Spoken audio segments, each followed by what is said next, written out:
नमस्कार, आप देख रहे हैं डैश धारा न्यूज। आज की यह खबर सिर्फ सोने की नहीं है, सिर्फ चांदी की नहीं है, सिर्फ बाजार की नहीं है। यह उस डर की खबर है जिसे सरकार छिपाना चाहती है।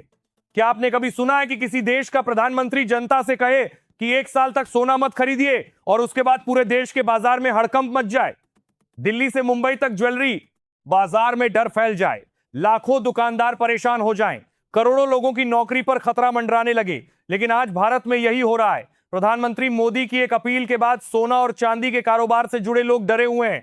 ऑल इंडिया जेएमएनडी लान के दिन कारोबार इनको साथी तर मांदी ने कंपनी के साथ बर्दन का बाट कर रही है। लेकिन आज भारत में जुड़े लोग डरे हुए हैं। ज्वेलरी डोमेस्टिक काउंसिल ने कहा है कि अगर सोने की खरीद कम हुई तो करीब 1 करोड़ लोगों की नौकरी पर असर पड़ सकता है। सोचिए, 1 करोड़ लोग। यह सिर्फ बड़े व्यापारी नहीं है, इसमें छोटे सुनार हैं, दुकानों में काम करने वाले कर्मचारी हैं, फैक्ट्री में गहने बनाने वाले मजदूर हैं, बंगाल से आए कारीगर हैं, छोटे कारोबारी हैं, लाखों परिवार हैं जिनका चूल्हा दिस कारोबार से चलता है। भारत में ज्वेलरी सेक्टर का योगदान जीडीपी में करीब 7% माना जाता है। लेकिन पहली बार ऐसा हो रहा है कि उसी सेक्टर के लिए प्रधानमंत्री कह रहे हैं कि सोना मत खरीदिए। सवाल यह है कि आखिर ऐसा क्या हो गया? जब सोने का दाम लगातार बढ़ रहा था तब सरकार ने जनता से अपील क्यों नहीं की? 2024 में धनतेरस के समय सोना करीब 78,000 रुपए प्रति 10 ग्राम था। उसके बाद सोना 1 लाख और फिर 1.5 लाख तक पहुंच गया। तब भी लोग खरीद रहे थे, शादियों में खरीद रहे थे, बेटियों के लिए खरीद रहे थे, लेकिन तब सरकार चुप थी। अब अचानक कहा जा रहा है कि विदेशी मुद्रा बचाने के लिए सोना मत खरीदिए। अगर देश की अर्थव्यवस्था इतनी मजबूत है तो जनता से ऐसी अपील क्यों करनी पड़े रही है?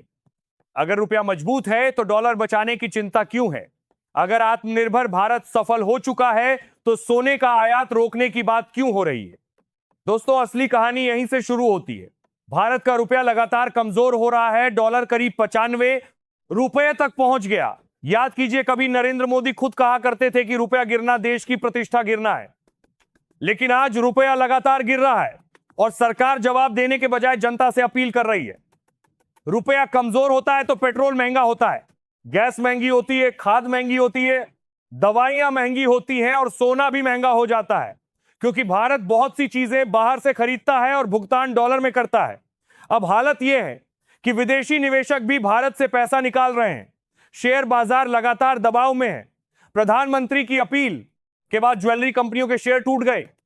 टाइटन गिर गया, कल्याण ज्वेलर्स गिर गया, पीसी ज्वेलर्स गिर गया। बाजार समझ गया कि सरकार चिंतित है। विदेशी निवेशक भारत से अरबों डॉलर निकालकर दक्षिण कोरिया और चीन जैसे देशों में जा रहे हैं, क्योंकि उन्हें लग रहा है कि भारत में कंपनियों की कमाई कमजोर हो रही है, रुपया कमजोर हो रहा है और बाजार को जरूरत से ज्यादा बड़ा दिखाया जा रहा है।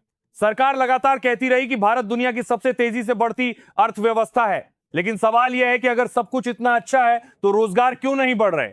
लोगों की सैलरी क्यों नहीं बढ़ रही? शेयर बाजार से लोगों को नुकसान क्यों हो रहा है? एफडी का रिटर्न शेयर बाजार से बेहतर क्यों हो गया है? विदेश यात्राओं पर खर्च कम क्यों हो रहा है? लोग खरीदारी कम क्यों कर रहे हैं? और अब सरकार जनता से कह रही है कि सोना मत खरीदो, डॉलर बचाओ। इतना ही नहीं, अब किसानों से भी कहा जा रहा है कि केमिकल खाद कम इस्तेमाल करो और नेचुरल फार्मिंग अपनाओ। सुनने में यह बात अच्छी लगती है, लेकिन सवाल यह है कि क्या देश इसके लिए तैयार है? क्या किसानों को पूरी मदद मिली है? क्या जैविक खेती के लिए पर्याप्त व्यवस्था है? श्रीलंका ने भी अचानक यही फैसला लिया था और वहां हालात इतने खराब हो गए कि जनता राष्ट्रपति भवन तक पहुंच गई। भारत में भी किसान पहले से परेशान है। खाद महंगी है, डीजल महंगा है, खेती का खर्च बढ़ रहा है, लेकिन सरकार समाधान देने के बजाय अपील कर रही है। आज हर चीज में जनता से त्याग मांगा जा रहा है। सोना मत खरीदो, खाद कम इस्तेमाल करो, डॉलर बचाओ, लेकिन जनता पूछ रही है कि सरकार क्या कर रही है? दोस्तों, देश सिर्फ भाषणों से नहीं चलता। देश चलता है रोजगार से, मजबूत उद्योग से, मजबूत रुपए से, भरोसे से। अगर बार बार जनता से अपील करनी पड़े तो इसका मतलब है कि कहीं ना कहीं सिस्टम के अंदर बड़ी कमजोरी है। आज सवाल सिर्फ सोने का नहीं है, सवाल भरोसे का है, सवाल देश की अर्थव्यवस्था का है, सवाल उस भविष्य का है जिसमें आम आदमी लगातार महंगाई, बेरोजगारी और डर के बीच जी रहा है। टीवी पर बड़ी बड़ी बातें दिखाई जाती हैं, लेकिन जमीन पर लोग परेशान हैं। युवा नौकरी ढूंढ रहा है, किसान चिंता में है, व्यापारी डर में है, मजदूर परेशान हैं और सरकार जनता को त्याग का ज्ञान दे रही है। दोस्तों, आप बताइए, क्या आपको लगता है कि देश की आर्थिक हालत सच में मजबूत है या फिर जनता से सच छिपाया जा रहा है? कमेंट में सिर्फ इतना लिखिए, सच बोलो सरकार। वीडियो को लाइक करें, शेयर करें और देश धारा न्यूज को सब्सक्राइब जरूर करें, क्योंकि यहां खबर नहीं, सच दिखाया जाता है।